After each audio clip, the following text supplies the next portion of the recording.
Shalom teman-teman, Bapak Ibu yang terkasih dalam Tuhan. Ketemu lagi dengan Mary hari ini, hari Jumat. Biasa kita ketemu di Mari Belajar Kitab Online.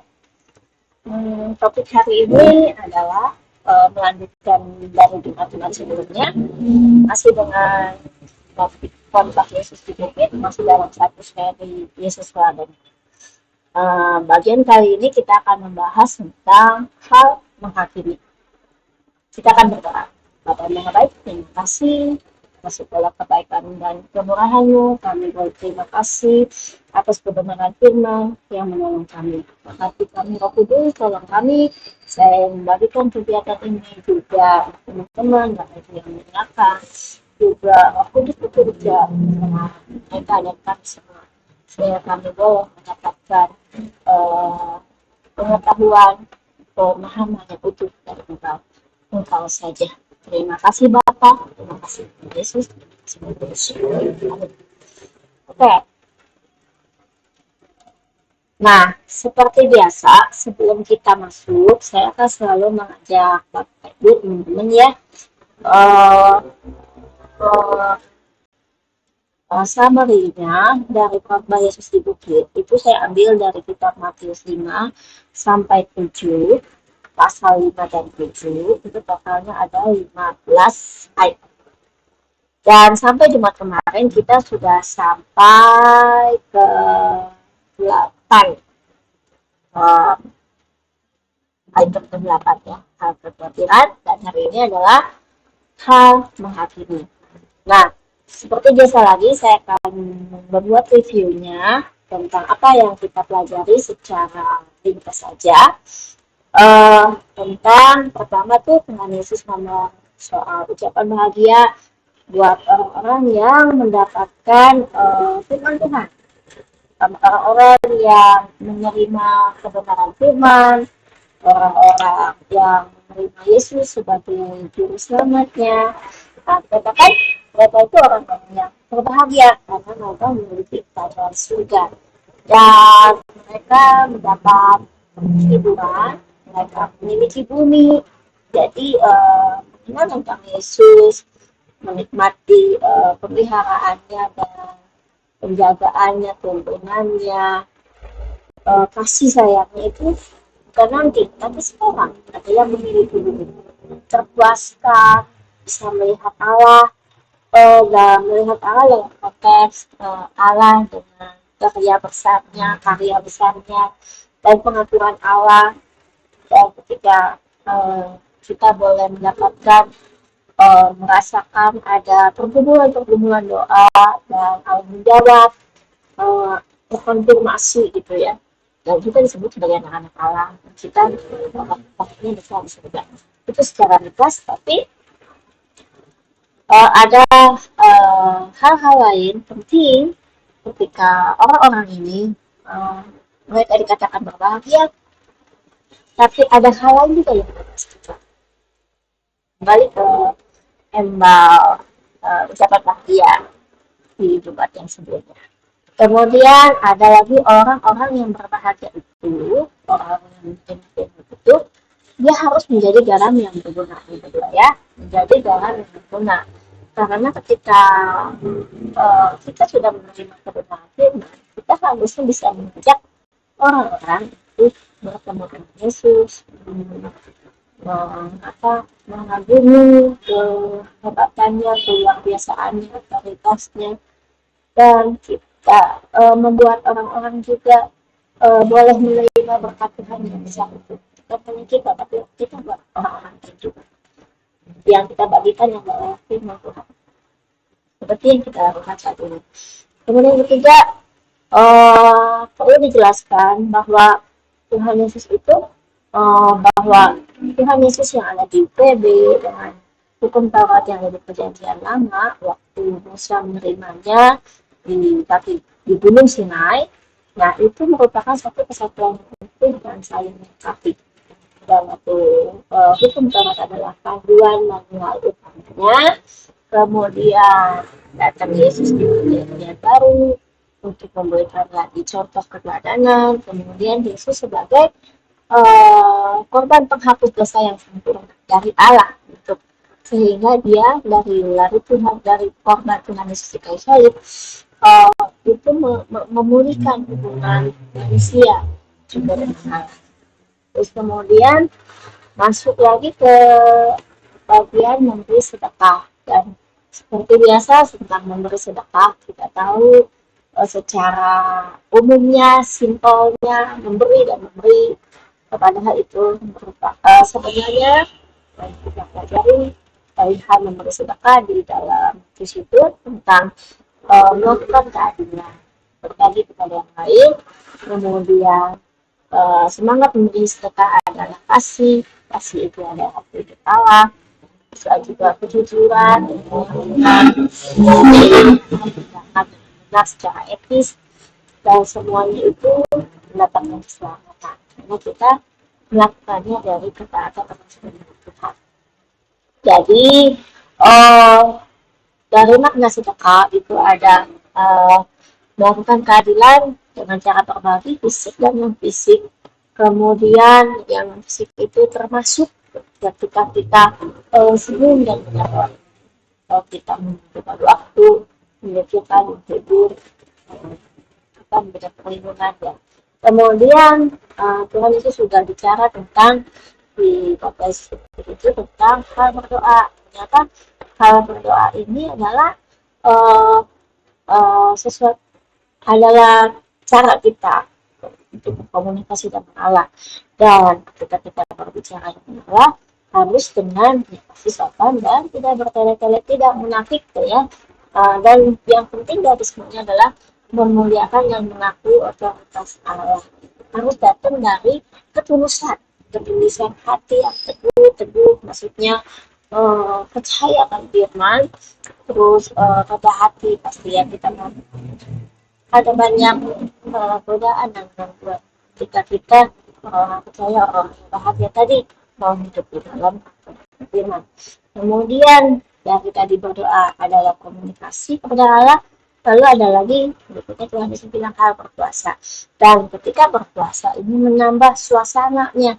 Ketika kita berdoa menambah suasana sikap pertobatan, memperlihatkan atau memberikan bukti, bukan memperlihatkan saja, membuktikan sikap ketulusan kita minta ampun dan kita menyerahkan seluruh otoritas kepada Allah.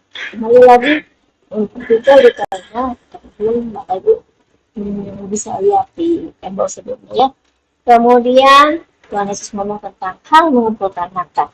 Dikatakan cari dahulu kerajaannya. Kerajaannya adalah firman Tuhan, kebenaran firman Tuhan. Nah, itu seperti bentuk harta yang tidak berwujud. Tetapi ketika kita melakukan ketaatan, kita percaya kepada firman Tuhan itu, melakukannya, dan itu akan merubah pola pikir kita secara akal budi, sosial dan lain sebagainya, dan kita akan membuat firman Tuhan itu, kerajaan surga itu yang tidak berwujud menjadi sesuatu yang berwujud ya. Kemudian mendatangkan semua ya pasti bonus dari Tuhan ya, pasti kebenaran dan lain sebagainya. Kemudian hal kekhawatiran itu Tuhan Yesus ngomong ketika kita khawatir hanya firman Tuhan jawabannya.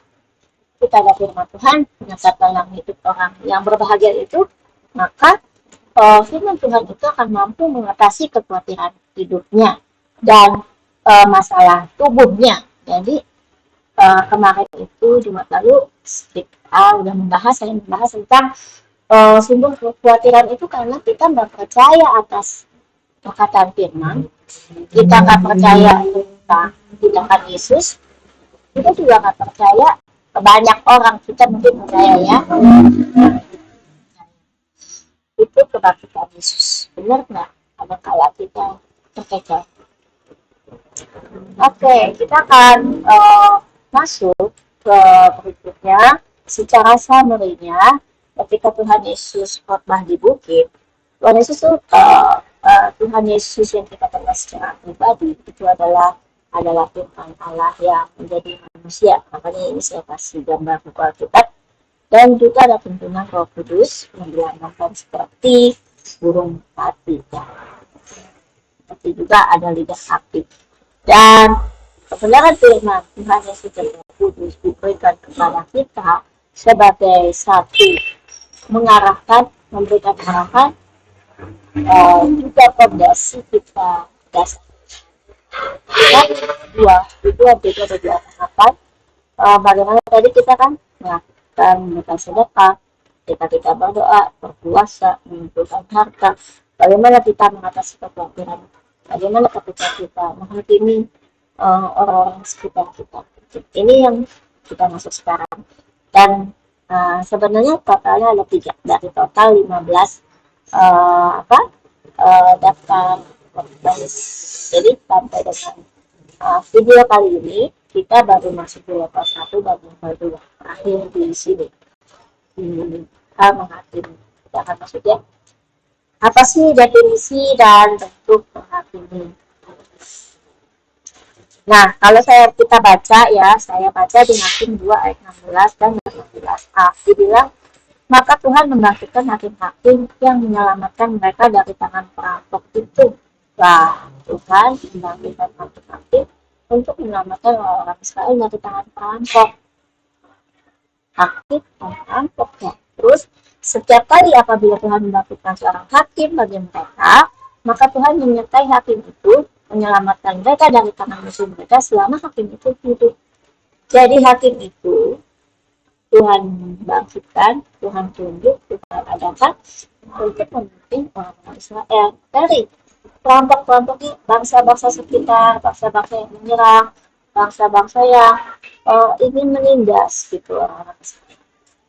Nah, jadi secara summary-nya Allah ingin memimpin orang-orang Israel, orang-orang yang berdosa dan orang-orang yang bertobat untuk memulihkan hubungannya dengan Allah. Jadi orang-orang berdosa dan orang-orang yang bertobat, kalau nggak bertobat pasti tetap dalam dipindahan, tapi akan satu titik akan mungkin akan ketemu di satu jalan persimpangan lagi. Kemudian kedua, Allah memimpin orang-orang untuk dapat menang melawan musuh, ya, melawan musuh mereka. Nah, ketika mereka mau menang melawan musuh, ya harus memilihkan hubungannya dengan Allah. Dan ketiga, para pemimpin ini memiliki ciri khas yang sama. Pemimpin-pemimpin ini memiliki karisma, mereka memiliki kuasa spiritual, ya, sehingga mampu memperlengkapi para anggotanya, memberikan pengaruh dampak, ya, mengendalikan orang-orang untuk kembali kepada firman, percaya kepada firman, kenal firman, melakukan ketaatan. Ya, ini ya. Nah, menjadi seorang pemimpin. Jadi keadilan, ini ada uang. Nah, ini yang kita adil seadil-adilnya, bukan karena ada uang di bawahnya. Oke. Nah, lalu kalau kita baca lagi, ada di Yesaya 33 ayat 22. Kenapa sih hakim itu kok Allah? Allah bilang sebab Tuhan ialah hakim kita. Tuhan yang gede ya, batunya Allah. Tulisannya Tuhan ialah yang memberi hukum bagi kita. Dia hakim, dia yang memberi hukum. Tuhan itu raja kita dan dia akan menyelamatkan kita. Dia dong pemimpin yang akan memimpin kita, menyelamatkan kita. Kemudian ada di Yoel, nanti saya baca Yoel 3:12. Ini kan bukan statementnya. Dia bilang waktu orang-orang bangsa-bangsa yang menyerang orang Israel, baiklah bangsa-bangsa berperang dan maju ke Yerusalem, sebab di sana aku akan duduk untuk menghakimi segala bangsa dari segenap penjuru. Dia bilang gitu. Ini Yoel dan melihatkan. Jadi mungkin bangsa-bangsa akan menindas orang pilihan Tuhan Allah. Tapi Allah akan duduk untuk menghakimi segala bangsa. Semua orang akan dihakimi oleh Allah. Allah itu adalah hakim, Allah yang memberikan hukum, ya.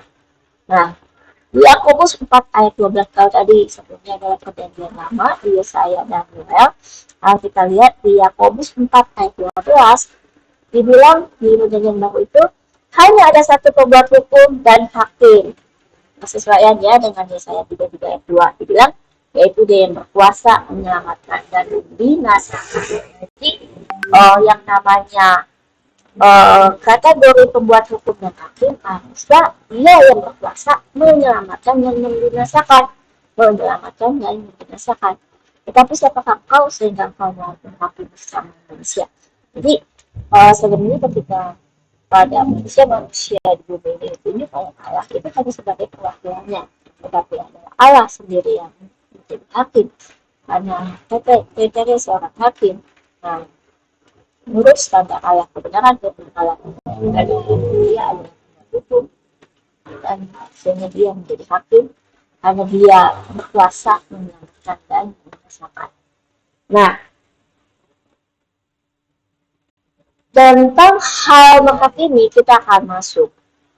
Ini secara garis besarnya bahwa Allah sebagai hakim, Allah memberikan firman-Nya, Allah memberikan hukumnya untuk kita taati. Maka Allah meminta pertanggungjawaban atas setiap tindakan penghakiman yang kita lakukan. Penghakiman nanti kita akan buka. Penghakiman bukan sekedar kegiatan di pengadilan, tetapi juga penghakiman itu juga terjadi ketika dalam lingkungan kecil kita, dalam kehidupan kita sehari-hari. Nah, ini saya akan ambil di Roma 12 ayat 1. Rasul Paulus bilang, siapapun juga orang yang menghakimi, siapapun kita yang menghakimi orang lain, kita tuh nggak pernah bebas dari salah. Ini yang saya kasih bunyinya. Siapapun yang menghakimi orang lain nggak pernah bebas dari salah. Ini prinsip pertamanya. Nggak pernah bebas dari salah ketika kita bisa menghakimi. Itu yang Rasul Paulus tulis. Kemudian ketika di Roma 2 ayat 16, karena kita nggak pernah bebas, dikatakan hal itu akan nampak pada hari Dia Allah sesuai dengan Injil yang diberitakan akan menghakimi segala sesuatu yang tersembunyi dalam hati manusia oleh Kristus Yesus.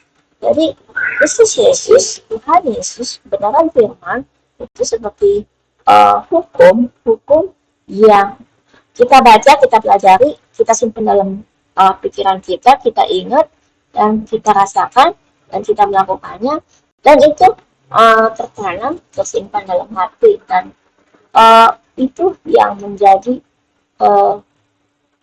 yang tersembunyi, dan itu yang akan menghakimi, seperti hati nurani yang berbicara, ya, akan nampak hari itu. Nah, akan nampak pada hari bila mana Allah sesuai dengan Injil yang kuberitakan. Jadi ketika nanti Allah pas datang yang kedua kalinya, Allah mengadili semuanya, Tuhan Yesus akan mengadili semua orang, itu akan menghakimi segala sesuatu yang tersembunyi dalam hati manusia. Itu seperti saya sendiri juga, saya boleh membagikan kebenaran firman, dan firman ini mengatakan untuk saya sendiri, Mary, kamu tidak akan bebas, kamu akan masuk dalam suatu proses nanti, bahwa ada proses penghakiman yang harus saya lewati, bahwa bahkan bukan nanti saja, saat ini pun karena ada firman di dalam hati, dalam pikiran kita dan pengetahuan kita, itu akan menjadi sesuatu yang tersembunyi dalam diri saya untuk mengkoreksi segala apa yang saya katakan, yang saya pikirkan, yang saya rasakan. Itu akan terus bergerak dan terus terjadi gitu ya, sehingga untuk orang-orang yang semakin orang-orang tadi yang bahagia, tadi dibilang cepat bahagia, tidak akan lepas dari proses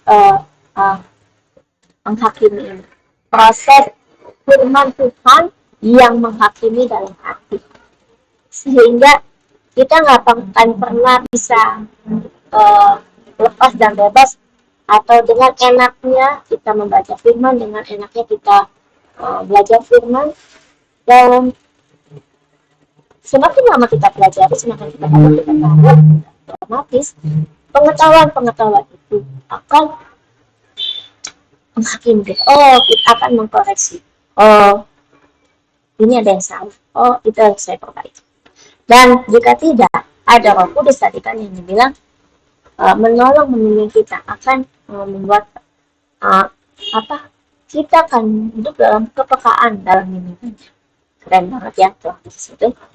Kemudian di Roma 14 ayat 4 dibilang, Rasul Paulus bilang, yang pasti ini yang saya kuningin, tetapi akan tetap berdiri karena Tuhan berkuasa menjaga dia terus berdiri. Nah, ini hanya bilang uh, buat orang-orang yang taat kepada firman, orang-orang yang tetap berpegang teguh pada firman, dia akan tetap berdiri karena Tuhan berkuasa yang menjaga dia. Walaupun orang-orang sekitarnya mungkin menghakimi dia, pikirannya nggak benar dan lain sebagainya. Ya, itu kan Yesus yang berjanji yang akan memberikan yang pengetahuan dan orang-orang yang tetap akan firman Tuhan, taat, berkomitmen atau sangat ingin mendudukkan firman Tuhan, hidup dalam kebenaran firman, itu akan kita akan rindu, termasuk saya rindu banget untuk saya menghabiskan waktu-waktu ini, bahkan sampai nanti ketika saya menutup mata, saya akan ingin sekali tahu tentang kebenaran firman itu, dan itu adalah perjuangan yang sangat berat. Nah,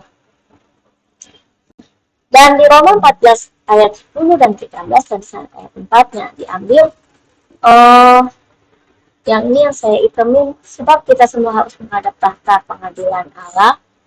Nah, ini dibilang, demi aku hidup Allah, demikian firman Tuhan, semua orang akan bertekuk lutut di hadapan Tuhan, dan semua orang akan memuliakan Allah. Dan tadi kalau dibilang Allah itu adalah pembuat hukum, ya, dia adalah hakimnya, kita harus menghadap dia dan dan bertanggung jawab atas apa yang kita lakukan. Ini tadi dibilang tadi di nomor 14 ayat 4, bagaimana kita harus berjuang untuk dalam kebenaran firman itu. Dan kita kan tidak mungkin kan ketika kita memberikan kebenaran firman buat orang lain, kita menjadi menjadi garam yang berguna, ya, bukan garam yang menyesatkan. Tadi dibilang jangan memberi batu sandungan. Lalu bentuknya apa memberi batu sandungan? Saling menghakimi. Nah, ini termasuk sandungan ya buat kita sendiri yang baca firman, belajar firman. Jangan memberi sandungan, karena itu janganlah kita saling menghakimi lagi. Ya. Jangan membuat saudara kita jatuh atau tersandung. Kita akan termasuk saya akan sangat berhati-hati lagi, malah akan lebih introspeksi diri kalau terjadi suatu kesalahan ini, dan semakin kita berdiam dan mungkin saya saat dalam proses waktu saya menunggu jawaban Tuhan sebagai hakim untuk membela persoalan saya dengan teman saya, itu memang seperti apa sih, luka yang dikasih air putih itu pedas banget, dan memang harus bertahan untuk melewati proses itu, dan sampai akhirnya Tuhan bilang ya ini loh yang harus diperbaiki, ini loh Mary, kalau kamu salah sini harus diperbaiki apa. Lalu dia juga, saya tinggal berdoa ketika menghadapi masalah, saya akan bawa masalah ini kepada Tuhan. Saya tidak menyembunyikan atau tidak menuduh teman saya, tapi saya lebih Tuhan, kalau saya salah tunjukkan di mana saya salahnya. Lalu Tuhan, saya bilang kalau teman saya yang salah dan saya udah nggak sanggup bilangnya, Tuhan juga yang ngomong. Di bagian itu saya sudah berpasrah, dan puji Tuhan memang ada banyak waktu itu saya mengalami seperti pedes gitu ya, mengalami luka pedas gitu ya, gitu, sampai ke pembelaan tuh gitu. Tapi Tuhan yang ajaib. Saya boleh melihat makin diperjelas. Jadi ketika saya membuat bahan ini, itu ya saya belajar dan saya juga menemukan hal-hal yang baru ya setiap hari. Setiap Jumat yang pastinya ketika saya membuat bahan ya, itu luar biasa. Kemudian di Yakobus 4 ayat 11, kalau kamu menghakimi hukum, kalau kita ada firman Tuhan menghakimi hukum, atau kita nggak percaya firman Tuhan itu menghakimi kan, maka engkau bukanlah pemilik hukum, tetapi kamu hakim. Apakah kita adalah hakim? Tadi kami bilang hakim itu kriterianya itu mampu menyelamatkan, ya, mampu memberikan membinasakan. Hakim itu adalah yang membuat hukum, sedangkan kita kan bukan, kita adalah wakil dari Tuhan. Kita hanya adalah perwakilan dari Tuhan. Seperti saat ini saya mengajak teman-teman, kemudian para orang tua kepada anaknya itu juga wakil Tuhan, itu menemukan menjadi penunjuk jalan, pemimpin anaknya. Para guru yang mengajar juga memimpin bagi orang-orang objek didiknya. Kemudian pelayan Tuhan di rumah Tuhan, di gereja, itu juga sebagai pemimpin, dan bahkan saling bekerjasama dalam tim ya. Mereka bekerjasama untuk saling membangun, menyelesaikan proyeknya Tuhan, memberikan apa yang Tuhan perintahkan. Jadi Pak, itu sesuatu apa ya harusnya itu menjadi pembelajaran bagi masing-masing orang yang menerima tadi, orang-orang yang bahagia tadi ya, dikatakan orang bahagia tadi yang memiliki kerajaan surga. Jadi ketika kita memiliki kerajaan surga, ketika kita mendapatkan kebenaran firman, apakah teman-teman sudah membayangkan ya, Bapak Ibu Sidang Tuhan sudah membayangkan ya bagaimana bentuknya kita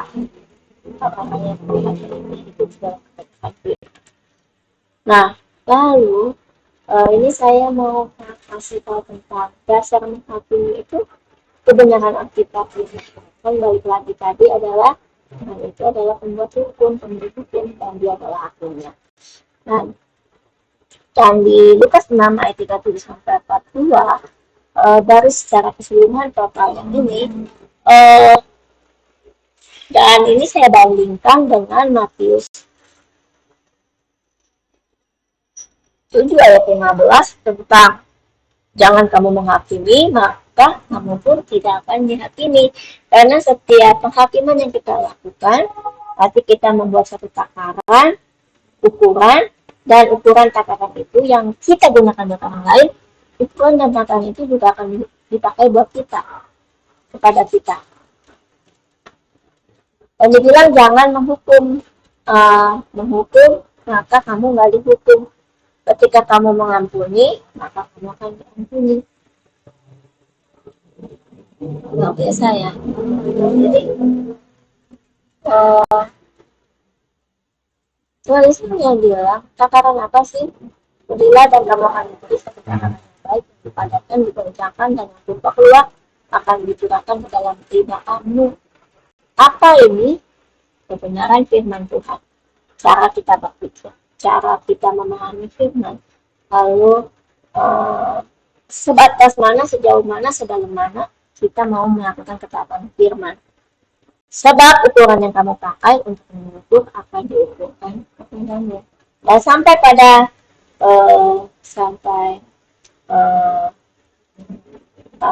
waktu itu tentang kantong anggur ya, teman-teman kan akan tahu kekhawatiran buat yang lain masalah tentang kantong anggur, bahwa firman Tuhan itu akan terus bertumbuh dan selalu diperbaharui, dan kita harus mempunyai wadah cara berpikir kita yang sesuai dengan gerakan Allah. yang ada dalam diri kita.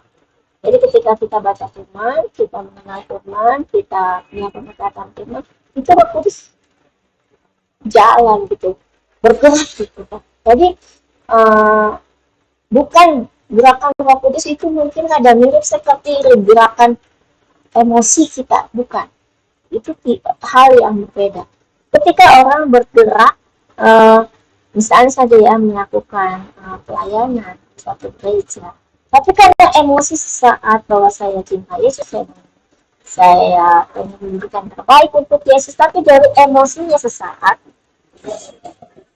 dan itu satu hal, itu akan tiba pada level kejenuhan. Dan Allah menguji kita orang-orang di sekitarmu tidak berjalan seirama dengan yang kau berikan. Ketika kita bersemangat untuk melayani, orang kita sekitar kita tidak bersemangat untuk melayani.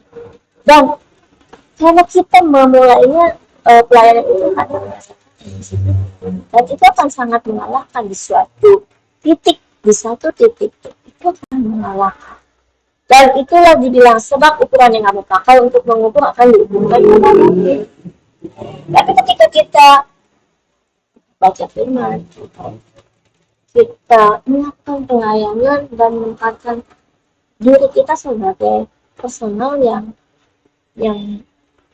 harus bergerak berubah, bertumbuh, dan itu membuat kita tetap kuat di dalam tadi pelayanan. Kita nggak akan membuat sekitar kita ya mungkin nggak seirama, bahkan mungkin kita akan memberikan orang lain suatu semangat baru ketika mereka melihat kita, kok dia rajin banget ya, walaupun jadi dengar ya, dia rajin banget ya, apa dia masih tetap ya, padahal kita nggak ini. Lalu orang-orang itu akan lihat, dan Tuhan itu nggak pernah berhutang untuk setiap taburan yang dilakukan.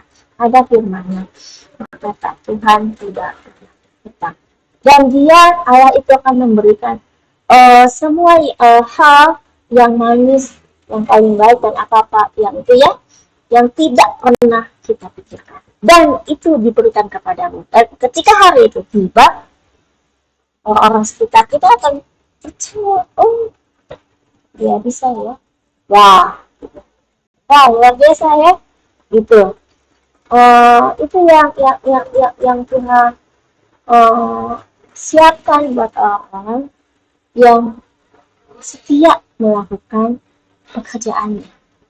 Karena Tuhan menyeting ya, setiap ini bukan gereja Tuhan, misalnya orang tadi di dalam pelayanan, termasuk saya dan suami saya dan teman-teman yang ikut semuanya, itu orang Tuhan menyeting, saya yakin dan percaya Tuhan menyeting, membuat aturan di mana ditugaskan, ditempatkan, di mana akan mengalami pembelajaran ya, ketika tadi pembelajaran hati ya, pembelajaran emosi. Nah, itu kan sangat luar biasa kerennya mendidik kita. Nah, sekarang kita akan masuk contoh penghakiman yang sering dilakukan manusia. Ini semua saya ambil dari Alkitab.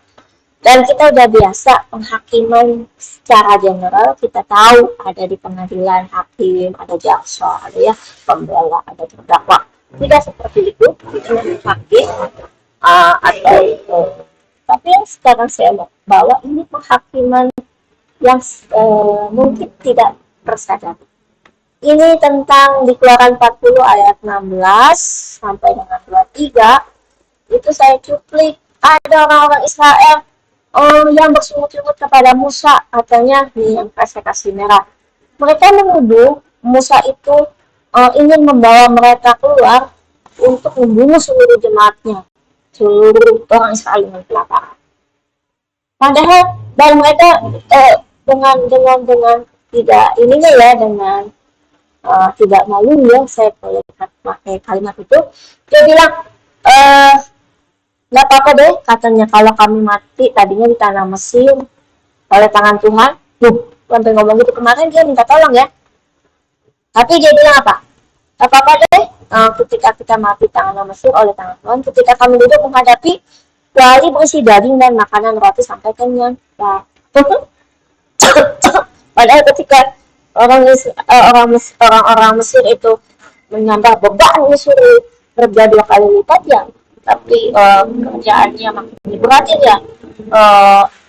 Mau trek turun, tapi ketika sampai di padang gurun ini, ketika kan Tuhan kan mengatur segala sesuatu, kan Tuhan juga mengatur, membuat pengaturan tentang pembelajaran atas ketaatan kita pada firman, dan dibuat satu situasi dan mereka dengan mudahnya mereka curiga atau berpikir negatif tentang situasi ini yang terjadi sama orang Israel. Kemudian adalah Barak bin Abinoam. Ini ada di Hakim-Hakim 4 ayat 6 sampai 8. Waktu itu Tuhan menunjuk akhirnya si Deborah. Tuhan udah ngomong, ayo maju bergerak menuju Gunung Tabor. Ayo bawa 10.000 orang, Bani Naftali dan Bani Zebulon. Bersama kamu Barak ya, ini pakai bahasa saya. Dan Tuhan yang berjanji, aku akan menggerakkan Sisera, panglima tentara Yabin dan kereta-keretanya dan pasukannya menuju engkau ke Sungai Kishon. Jadi Tuhan udah ngatur nih nanti musuhnya si Sisera ini, si panglima itu ya, musuh itu dia akan datang ke Sungai Kishon, dan di sana Allah tuh udah setting bahwa di sana mereka akan akan jatuh, akan kalah karena Tuhan yang udah setting gitu ya. Tetapi dan Deborah menunjuk Barak. Deborah hanya sebagai nabi kan, nabi perempuan. Deborah menunjuk kepada Barak, kamu sudah memerintahkan ini. Tapi apa jawab Barak? Jika engkau turut maju, aku pun maju. Tapi jika engkau tidak turut maju, aku pun tidak maju. Dengan semudah itu Barak berkata itu kepada Deborah. Ini ketika Tuhan memanggil, menunjuk Barak melalui perkataan Deborah. Kemungkinan waktu itu Barak mungkin aduh, ibu Deborah, misalnya ya pakai bahasa saya, benar ya gitu. Oh iya, dia hakim Tuhan. Tapi mungkin dia juga nggak percaya gitu Nabi Allah. Benar Nabi kayak apa ya, mungkin gitu. Jadi kata mungkin Barak ingin menguji keberanian atau keyakinannya si Deborah akan firman. Makanya dia bilang, jika engkau turut maju, aku pun maju. Tapi ketika Barak ngomong seperti ini, Deborah ngomong apa? Dia bilang, tetapi kemuliaan bahwa Raja Sisera itu bukan di tangan kamu lagi Barak, tapi di tangan seorang perempuan. Bilang deh hadiah untuk Barak dari Tuhan. Ya, kemenangan ternyata di tangan seorang perempuan ketika kejadian ini. Ada lagi ketika di Yohanes 20 ayat 1 dan 2. Ini ketika Maria Magdalena di sana, orang Yesus sudah dikubur. Terus dia besoknya dia pertama hari pertama minggu, tapi pagi benar orang pada tidur, Maria Magdalena buru-buru datang ke kuburan. Dia melihat batu penutup kubur udah bergeser. Lalu dia lari-lari menemui Simon Petrus dan murid-murid Tuhan Yesus yang lainnya. Dan dia berpendapat Tuhan Yesus telah diambil orang dari kuburnya dan kami nggak tahu di mana ia diletakkan. Dan itu keyakinan dong, Tuhan udah setting bahwa pada hari ketiga Tuhan akan bangkit, Tuhan akan melewati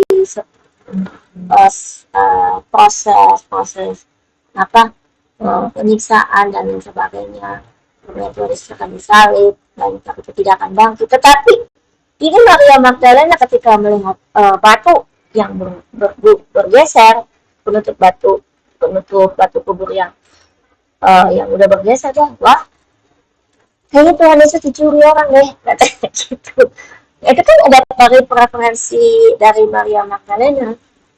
Kalau nggak mungkin batu bisa sendiri.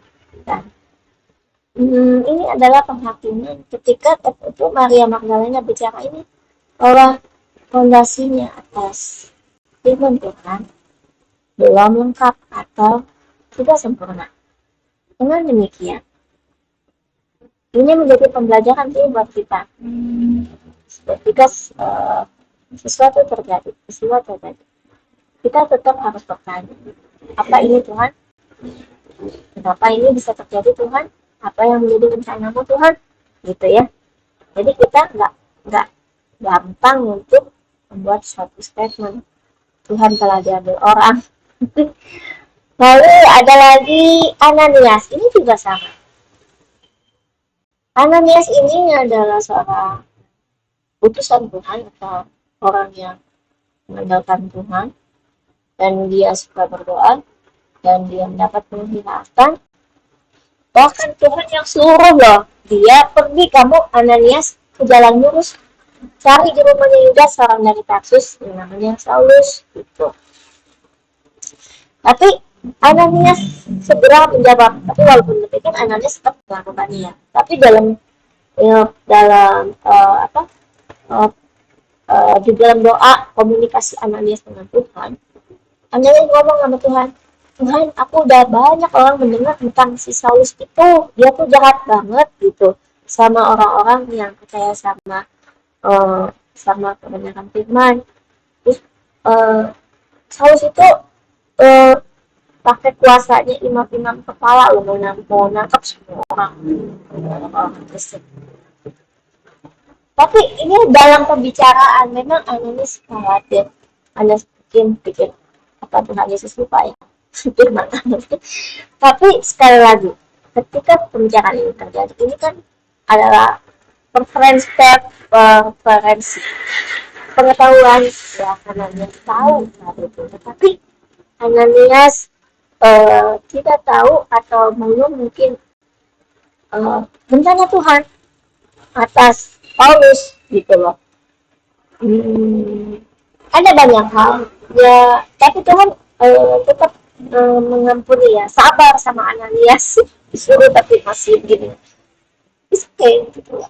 Tapi puji Tuhan ketika kita, oh iya Tuhan, oke saya akan pergi, terima kasih Tuhan, ampuni saya banyak. Tapi Tuhan Yesus itu sosok yang sangat sabar, friendly ya, buat sahabat.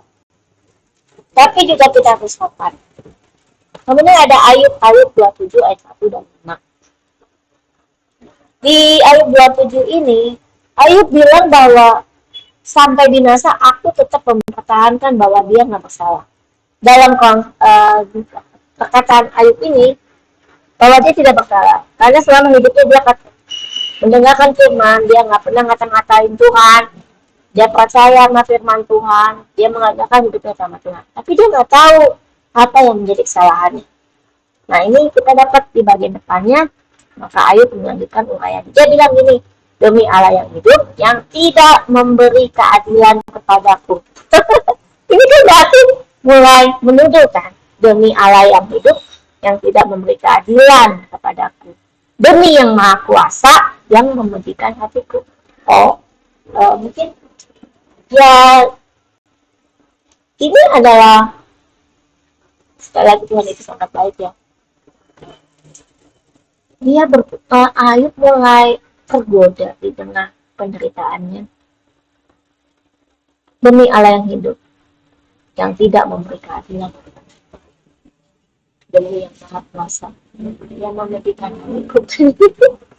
Nah, mungkin seringkali kita ketika dalam persoalan berat, kita berdoa tapi Tuhan menjawabnya, mungkin kita akan juga berkata demikian, gitu ya. Dan segera minta ampun, karena kita sangat amat terbatas untuk mengetahui apa yang menjadi rencana Tuhan. Dan yang saya pelajari bahwa kita memang harus sungguh-sungguh sabar, tapi juga tetap melakukan sesuatu yang harus dilakukan. Ada rencana-rencana Tuhan. Nah, sekarang Dari contoh tadi, lalu di Yakobus tadi kan kita ingat ya, Yakobus 4 ayat 11, jika engkau menghakimi hukum, kamu nggak percaya sama hukum tadi kan, demi Allah yang hidup tadi katanya, yang tidak apa tadi kata saya akan balik, yang tidak memberikan keadilan, demi yang maha kuasa yang memberikan hati ya. Wah, ini kan kita ayat itu salahnya jelas kan, dia lagi sedang tidak menjadi penurut hukum ya.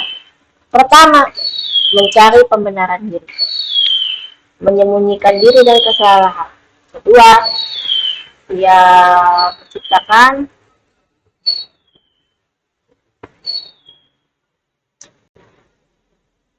karya.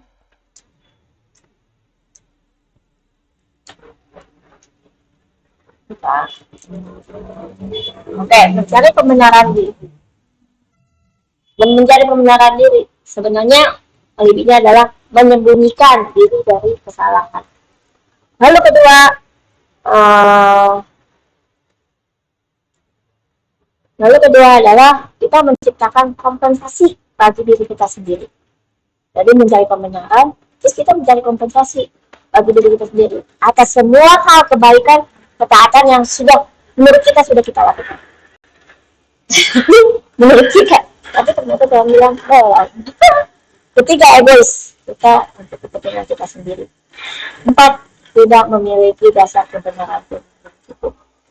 Dan ini benar, sampai saat ini saya masih terus belajar untuk menangkap firman. Makanya ada kegiatan dari belajar Alkitab online ini, emang ini tuh sangat membantu, dan setiap kita saya menemukan hal-hal baru, pengetahuan baru. Padahal itu sepertinya firman udah pernah saya baca, tapi entah mengapa ketika saya gali, itu ada sesuatu yang baru lagi. Aduh, iya itu gitu ya.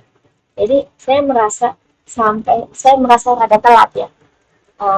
Baru saat-saat ini mulai sungguh-sungguh belajar tentang itu. Nah, sekarang kita sampai pada kesimpulan hal menghakimi. Jadi kesimpulannya adalah, pertama, Allah itu adalah hakim karena dia yang meletakkan dasar hukum. Seperti tadi, ini semua firman Tuhan yang nuliskan, tadi fondasinya firman, jadi bukan berdasarkan pemikiran saya. Jadi Allah adalah hakim yang meletakkan dasar hukumnya sebagai pencipta dan pemilik bumi, surga, dan segala isinya. Dasar hukum dan pencipta. Kedua, Allah itu menunjuk anak-anaknya sebagai perwakilannya untuk menerapkan hukum. Perwakilannya di lingkup kecil di keluarga, di lingkup pada gede mungkin sekolahan, lingkup pada gede juga sekolahan, gereja, lingkungan pelayanan bersama, pemerintahan, wah makin gede ya, pekerjaan gitu ya.